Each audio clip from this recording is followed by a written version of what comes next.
Hey guys, मैं हूं सचिन और सुपर हीरो कॉमिक्स में तुम सबका स्वागत है। डॉक्टर स्ट्रेंज की डेथ के पिछले एपिसोड में हम देख चुके थे अदर यूनिवर्सेस में एक कॉस्मिक एंटिटी हमला करे जा रही है जो इतनी पावरफुल थी कि उसने डोरमामू तक को हरा दिया, इवन उसे खा लिया शायद। इसी बीच अर्थ पर कोई मिस्टीरियसली डॉक्टर स्ट्रेंज का मर्डर कर देता है। जो किसने किया होगा यही सॉल्व करने के लिए पास से यंग डॉक्टर स्ट्रेंज चला आया था जो एक्चुअली मर चुके डॉक्टर स्ट्रेंज की एक हफ्ते की लाइफ थी। अब आगे क्या होगा, कौन इस मर्डर के पीछे है और क्या मल्टीवर्सल कॉस्मिक एंटिटीज अर्थ डायमेंशन को अपना शिकार बना लेंगी, आज के इस एपिसोड में हम यही जानेंगे। ये लास्ट एंड सेकंड एपिसोड है, तो इससे पहला एपिसोड देखना हो तो आई बटन में लिंक मिल जाएगा या डिस्क्रिप्शन में भी तुम देख सकते हो। अब बिना किसी देर के डेथ ऑफ डॉक्टर स्ट्रेंज के सेकंड एंड लास्ट एपिसोड को शुरू करते हैं। आज की स्टोरी एवेंजर्स माउंटेन से शुरू होती है। डॉक्टर स्ट्रेंज की डेथ के बाद उसकी बॉडी को यहाँ शिफ्ट कर दिया गया है। उसे कैसे मारा गया होगा ये जानने के लिए डेड बॉडी को एग्जामिन करना था एंड ये काम खुद डॉक्टर स्ट्रेंज ही करने वाला है। काफी अजीब बात है ना, खुद अपने ही मरे शरीर को देखना और उसकी चीर फाड़ करना, पर जरूरी भी है। इधर जेन फॉस्टर और डॉक्टर स्ट्रेंज मिलकर ये काम कर रहे थे, वहीं दूसरी ओर क्लिया सभी एवेंजर्स को 3 मदर्स के बारे में बता रही थी जिन्होंने उन पर हमला किया था। क्लिया कहती है वो तीनों मदर्स दूसरे डायमेंशन से आई हैं, 3 वॉरियर क्वींस जो एक अनजान जगह पर राज करती है और सिर्फ तबाही चाहती है। तो थॉर ने पूछा वो बच्चा, उसके बारे में हमें बताओ क्लिया। क्लिया ने बताया ये बच्चा मैजिकल फूड चेन का सबसे ऊपर का शिकारी है। उसका पसंदीदा खाना पावरफुल मैजिकल बीइंग्स है जैसे कि वॉरलॉर्ड्स, जैसे कि मैं। किसी को नहीं पता ये कहाँ से आया है, किसी को लगता है ये कोई क्रीचर है ही नहीं बल्कि कोई nth डायमेंशनल का बीइंग है जिसे हम समझ नहीं सकते। तीनों मदर्स उसकी गुलाम है जो उसके शिकार को ढूंढने में काम करती है। तभी डॉक्टर स्ट्रेंज वहां चला आया और कहने लगा अब धीरे धीरे सब कुछ समझ में आने लगा। तो वोंग ने पूछा तुमने क्या देखा स्टीफन। स्ट्रेंज ने कहा उस रात मुझे मारने के लिए पावरफुल मैजिक का यूज किया गया था, लेकिन ये कोई आम खून नहीं था। मेरे हाथ छीन लिए गए, मेरी आत्मा चुरा ली गई है और उसके साथ सॉर्सरर सुप्रीम की ताकत भी, जिसके बिना दूसरा नया सॉर्सरर सुप्रीम नहीं बन सकता। और अब जब दूसरे डायमेंशंस के पावरफुल मैजिकल बीइंग्स भी यहाँ आ चुके हैं तब द प्रेग्नेटेड चाइल्ड भी यहाँ जरूर आएगा। पर इस पर क्लिया ने पूछा लेकिन धरती ही क्यों, जिस पर वोंग बताता है हमारा प्लेनेट छिपने के लिए सबसे सेफ जगह है। वो मरा कमंटिवारो वो अपनी खुद की प्रॉब्लम्स को हमारी प्रॉब्लम्स बनाना चाहते हैं क्योंकि वो जानते हैं हमने थैनोस, डोरमामू यहाँ तक कि गैलेक्टस तक को जीतने नहीं दिया। वो यहाँ भाग आए क्योंकि उन्हें हमारी ज़रूरत थी। उन्हें लगता है हम अर्थ को अपनी जान देकर प्रोटेक्ट करेंगे, इसलिए वो यहाँ चले हैं ताकि हमारी शक्ति के साए में बचे रहे। ये सुनकर कैप्टन मार्वल कहती है कोई बात नहीं, हम उन्हें भी प्रोटेक्ट कर लेंगे चाहे वो हमारे दुश्मन ही क्यों ना है। एवेंजर्स यही तो करते हैं ना डॉक्टर।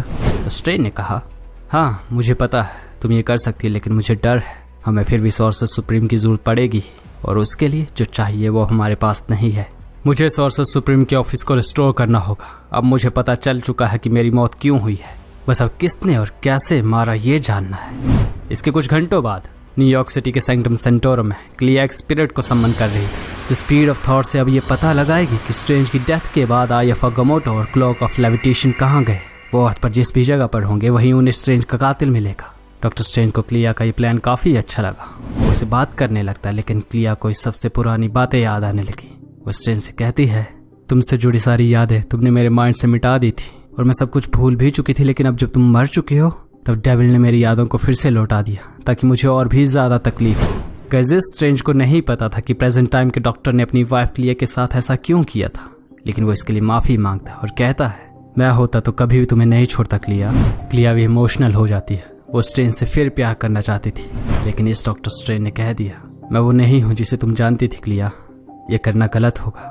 किस बात तो सही थी, ये वो स्ट्रेंज नहीं है और ये बात क्लिया भी जानती है, इसलिए वो डार्क स्ट्रेंज के पास से उठ जाती है। इतनी देर में वो स्पिरिट वापस आने लगी। उसे वो मिल चुका जो वो ढूंढने गई थी। क्लिया ने पूछा तो बताओ कहाँ है आयफ अगामोटो द क्लॉक ऑफ लेविटेशन, जिस पर स्पिरिट ने कहा कैसल मोडो, वो वहाँ है माय लेडी। अब गाइस डॉक्टर स्ट्रेंज एंड क्लिया को एक लीड मिल चुकी है। इसके कुछ मिनट्स बाद हम देखते हैं कैसल मोडो और डोमेन ऑफ द वॉरलॉर्ड डेगोथ, जहाँ एक साथ अटैक हुआ है। डॉक्टर स्ट्रेंज ने मोडो पे हमला किया लेकिन डेगोथ पे 3 मदर्स ने किया था। स्ट्रेंज पूरी तैयारी के साथ आया था, मोडो को भागने तक का मौका नहीं मिलेगा। डॉक्टर स्ट्रेंज कहता है मोडो तुमने सिर्फ एक नहीं बल्कि 4 वॉरलॉर्ड से शक्तियां ली हैं, तुम्हें क्या लगता है मुझे पता नहीं चलेगा कि इसका इसीलिए कोने में छिपा था। डॉक्टर स्ट्रेंज उसे घसीट के बाहर निकाल आया। बताओ कहाँ तुम्हारा मास्टर मोडो काइसिलियस। डर के मारे काइसिलियस ने बता दिया मोडो एक दरवाजे के पीछे छिपा था। डॉक्टर स्ट्रेंज वोंग और क्लिया उसी तरफ बढ़ने लगे और मोडो को ताना मारते हुए स्ट्रेंज कहता है कितने कायर हो तुम मोडो, डोरमामू और बाकी डीमंस की शक्तियों के साथ भी मेरा सामना नहीं कर सकते। तो मोडो ने कहा मैं बैरन कार्ल मोडो हूँ, मैंने अपनी जिंदगी में बहुत से पाप किए, लेकिन तुम जिस खून की बात करे वो मैंने नहीं किया है। मोडो दरवाजा खोल के बाहर आ जाता है। तुम बेवकूफ हो स्ट्रेंज। और फिर उसने आइफ अगमोटो और द क्लॉक ऑफ लेविटेशन को नीचे फेंक दिया। मोडो ने कहा उसे ये दोनों कुछ देर पहले ही यहाँ उसके कमरे में मिले थे। जिसने भी ये किया है वो मुझे यानी मोडो को तुम्हारा मर्डर साबित करना चाहता है स्ट्रेंज। जिस पर स्ट्रेंज ने कहा तो क्या मुझे तुम पर विश्वास करना चाहिए द नोबल बैरन मोडो।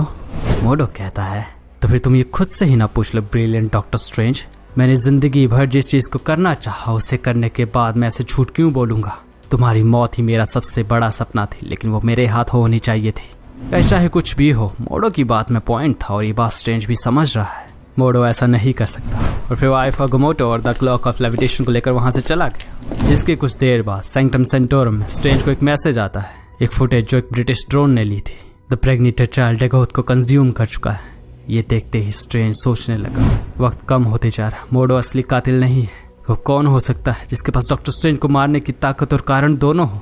स्ट्रेंज का दिमाग बौखला चुका है। उसने गुस्से में अवेंजर्स कार्ड को नीचे फेंक दिया। वो अपना हौसला खोता जा रहा है।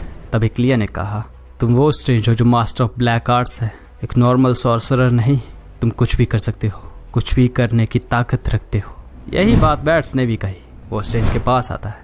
उसे पता था ये उसका वो दोस्त नहीं है, लेकिन बैट्स ने फिर भी कहा डॉक्टर चलो टहलने निकलते हैं। स्ट्रेंज को वैसे भी कुछ समझ नहीं आ रहा था, इसलिए वो बैट्स के साथ टहलने निकल पड़ा। जाते जाते रास्ते में स्ट्रेंज कहता है मेरे हिसाब से तो मोडो होना चाहिए था, और कौन हो सकता है। कोई मुझे उसके जितना हेट नहीं करता। मुझे यकीन नहीं हो रहा उसने मेरा खून नहीं किया। तो बैट्स ने कहा मोडो जरूर एक बुरा इंसान है, लेकिन दूसरी ओर से सोचो स्ट्रेंज, कौन है जो तुम दोनों को हेट करता है, क्योंकि वही होगा जो तुम्हारा मर्डर भी करेगा और उसका इल्जाम मोडो पर लगा देगा। स्ट्रेंज सोचने लगा ऐसा कौन हो सकता है जो हम दोनों को अच्छे से पहचानता है, जिसने मोडो को फंसाया ही नहीं बल्कि उससे उसकी ख्वाहिश भी छीन ली। इस बात पर एकदम से स्ट्रेंज के दिमाग की बत्ती जल उठती है। उसे कुछ याद आ जाता है, जिसके बाद वो एकदम से भागने लगा। बैट्स जल्दी चलो, मेरे पास एक सुराग है, लेकिन उससे पहले हमें सभी को इकट्ठा करना होगा। इस मिस्ट्री को हम ऐसे ही सॉल्व करेंगे। इसके कुछ देर बाद सैंक्टम सेंटोरम में डॉक्टर स्ट्रेंज, वोंग और क्लिया एक साथ खड़े थे। इनके दिमाग में कुछ तो चल रहा है। ये एक प्लान था। स्ट्रेंज कहने लगा वोंग तुम्हारा काम काफ़ी मुश्किल है, तुम जितना हो सके उतने सॉर्सरर्स को इकट्ठा करो। क्या तुम ये कर सकते हो? तो वोंग ने कहा मैंने सबसे जिद्दी सॉर्सरर के साथ अपना टाइम बिताया, मैं ये कर लूँगा। तो स्ट्रेंज ने क्लिया से पूछा क्या तुम वॉरलॉर्ड्स को बुला सकती हो? जिस पर क्लिया ने कहा हाँ क्यों नहीं, मैं डार्क डायमेंशन के सॉर्सरर सुप्रीम हूँ। उनकी मजाल है मेरी बात को टाल दे। गजब प्लान बन चुका है, देर है तो बस खूनी को सामने लाने की। इसके बाद डॉक्टर स्ट्रेंज सीधे ओमोर के डोमेन में चला था, जहाँ वॉरलॉर्ड्स के साथ मोडो और काइसिलियस भी मौजूद थे। ये काफ़ी अजीब बात थी। स्ट्रेंज कहता है मैं यहाँ अपने मर्डर को ढूंढने आया हूँ वॉरलॉर्ड्स। लेकिन गाइस वॉरलॉर्ड्स ये सुनते ही उसका मजाक उड़ाने लगे। डॉक्टर स्ट्रेंज फिर से कहता है मुझे ये समझने में ज़्यादा टाइम नहीं लगा कि मुझे कैसे मारा गया था। तुम 4 वॉरलॉर्ड्स की पावर को मिला के एक प्यादे के जरिए ये काम हुआ है। तुम 4 कभी एक साथ काम नहीं करोगे, लेकिन तुम लोग मजबूर थे क्योंकि द प्रेग्नेंटेड चाइल्ड और उसकी 3 माँ तुम लोगों का शिकार कर रही थी। तुम लोगों ने अर्थ पर आकर भागने का सोचा, लेकिन तुम लोग अपने किंगडम को भी अपने साथ लाना चाहते थे, और इसके लिए अर्थ की मैजिकल शील्ड का टूटना जरूरी था। रास्ते तो बहुत थे, लेकिन तुम जल्दबाजी में थे, इसलिए सॉर्सर सुप्रीम को मार दिया, जिसके लिए एक प्यादा चाहिए था, और तुम्हें वो भी मिला। मुझे मारने की इतनी बड़ी साजिश, मेरे हाथ छीन लिए गए, मेरी सोल छीन ली गई, और उसके साथ मेरा मैजिक भी। लेकिन ये गहरी दुश्मनी थी। ये कोई ऐसा था जिसे मैं जानता था, जिसे मैंने सजा दी हो। उसने एक पत्थर से 2 शिकार करना चाहे। मोडो को मेरे मर्डर में फंसाया गया। शायद मुझे ये कभी पता ही नहीं चलता अगर मैं ये नहीं जान पाता कि मैंने ही फ्यूचर में काइसिलियस को पर्पल डायमेंशन में बैनिश किया था। काइसिलियस, तुमने मोडो की सेवा की थी, लेकिन वो कभी तुम्हें बचाने आया ही नहीं। मेरा खूनी और मोडो को फंसाने वाला कोई और नहीं बल्कि काइसिलियस है। ये सुनते ही काइसिलियस समझ गया अब वो बच नहीं सकता, इसलिए उसने अपना रंग दिखाना शुरू कर दिया। वो कहता है तुमने अच्छा दिमाग लगाया स्ट्रेंज, लेकिन खेल तो अभी शुरू हुआ है। मेरे झूठे मास्टर बैरन मोडो को उसके किए की सजा मिलेगी। गज महल के बाहर कुछ ही देर में द प्रेग्नेंटेड चाइल्ड और उसकी 3 माँ पहुंच चुकी थी, और इधर अंदर काइसिलियस और डॉक्टर स्ट्रेंज एक दूसरे से लड़ने के लिए तैयार थे। ये सब देखते आगमन भागने लगा, लेकिन डॉक्टर स्ट्रेंज उसे रोक लेता है। तुम भाग नहीं सकते, या तो आज हम एक साथ इस खतरे का सामना करेंगे या फिर एक साथ मरेंगे। स्ट्रेंज ने वोंग और बाकी जादूगरों की मदद से उन सभी को धरती पे बंदी बना लिया है, और अब वो यहाँ से जा नहीं सकते। स्ट्रेंज ने कहा काइसिलियस, इतना सब करने के बाद तुम्हें अकल नहीं आई क्या? इतनी स्पेल्स, इतनी शील्ड्स, कोई भी जादू तुम पे काम नहीं करेगा। कोई तलवार तुम्हें काट नहीं सकती, लेकिन तुम जानते थे ना मैं मास्टर ऑफ डार्क आर्ट्स हूँ। मैं कोई भी मैजिक यूज कर लेता हूँ, चाहे वो कितना ही घिनौना क्यों ना हो। और फिर डार्क डॉक्टर स्ट्रेंज एक स्पेल कास्ट करने लगा। कैसिलियस ने कहा, ये क्या था स्ट्रेंज, कोई स्पेल? सच में? क्या तुम भूल गए तुम मेरा कुछ नहीं कर सकते? मेरे पास इस वक्त तुम्हारी मरे हुए सॉर्सर सुप्रीम की शक्ति है। तो डॉक्टर स्ट्रेंज कहता है, तुमने मेरी सोल को चुराकर मेरे ही चुराए हाथों में रखा है और फिर भी नहीं जानते मैं कौन हूँ। मैं एक डॉक्टर हूँ। मैंने एक ऐसा स्पेल कास्ट किया है जो तुम सोच भी नहीं सकते। एक ऐसा स्पेल जिसके लिए एक जिंदा आदमी और एक सोल की जरूरत होती है। तो इसका इसीलिए उसको कुछ होने लगा, वो स्पेल को रोक नहीं पा रहा है। स्ट्रेंज, तुम मेरे साथ ऐसा नहीं कर सकते। कैसे वो समझ गया था ये क्या हो रहा है। तो स्ट्रेंज ने कहा, मैं मास्टर ऑफ ब्लैक मैजिक हूँ काइसिलियस, मैं कुछ भी कर सकता हूँ। काइसिलियस दर्द में चीखने लगता है, लेकिन ये क्या, ये कैसे हो सकता है? सभी हैरान थे। काइसिलियस की बॉडी डॉक्टर स्ट्रेंज की बॉडी में बदल जाती है। यंग डॉक्टर स्ट्रेंज ने कहा, वेलकम बैक डॉक्टर, लेकिन मुझे दुख है हमारे पास ज़्यादा वक्त नहीं है, हमें अपनी आर्मी बुलानी होगी। इस वक्त कम था। The pregnant child and 3 mothers of earth पर हमला कर चुके हैं, इसलिए यंग स्ट्रेंज ने एवेंजर्स और एक्समैन को भी वहाँ बैटलफील्ड में बुला लिया था। दोनों स्ट्रेंज एक दूसरे से बात करने लगे। दोनों एक प्लान बनाते हैं, प्लान जिससे सबका भला हो। और फिर वो उस प्लान को बाकी वॉरलॉर्ड्स को समझाने लगे। अब बारी थी एक जंग जिसे जीतना लगभग इम्पॉसिबल है। एवेंजर्स और एक्समैन हारने लगे थे। उन्होंने कई वॉर जीती हैं, लेकिन ये वॉर वॉरियर्स की नहीं है बल्कि जादूगरों की है। यानी अब बारी सॉर्सर सुप्रीम्स की थी, वो भी 5 सॉर्सर सुप्रीम। डॉक्टर स्ट्रेंज, टिवोरो, अगमन, क्लिया और इलियाना, इन तीनों ने मिलकर आते ही एक स्पेल कास्ट कर दी जिससे तीनों मदर्स को धरती के डायमेंशन से निकाला जा सके। इतनी पावर को देखकर वो डर जाती है। वो प्रेग्नेंट चाइल्ड से मदद मांगने लगी एंड एज यूजुअल बैटल फिर से उनके रुख में बदलने लगी। प्रेग्नेंट चाइल्ड कई यूनिवर्सेस के मैजिकल बीइंग्स को कंज्यूम कर चुका है। उसने मदर्स के साथ अपनी पावर शेयर कर दी। ये ठीक नहीं था, इससे गड़बड़ हो जाएगी। लेकिन हीरोज के पास कोई रास्ता तो हमेशा होता ही है। यंग डार्क स्ट्रेंज ने अपने एस्ट्रल फॉर्म में प्रेग्नेंट चाइल्ड पर हमला कर दिया।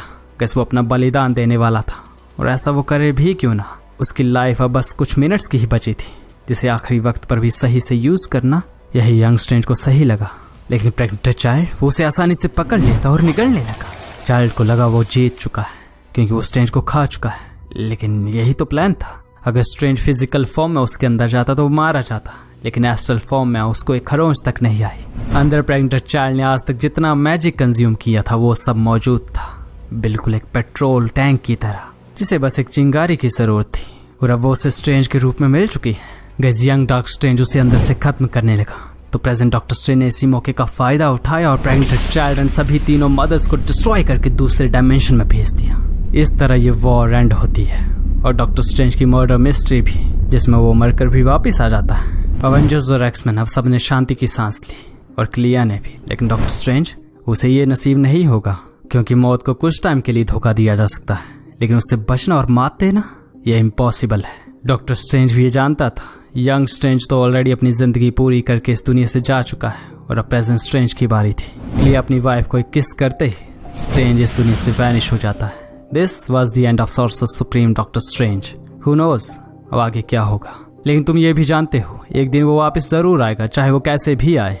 अब गाइस, ये वीडियो यहीं पर एंड होती है। कैसी लगी कमेंट्स में जरूर बताना, और हाँ, इसे लाइक जरूर करना। नेक्स्ट क्या देखना चाहते हो ये भी बता सकते हो, इससे मुझे कंटेंट बनाने में हेल्प मिलेगी। इस वीडियो का पिछला एपिसोड देखना हो तो यहाँ से देख सकते हो, और बाकी और भी वीडियोस हैं तो उन्हें भी चेकआउट कर लेना। ना चैनल को सब्सक्राइब नहीं किया है तो वो भी कर लें। अब मिलते हैं नेक्स्ट वीडियो में, तब तक के लिए thank you and good bye.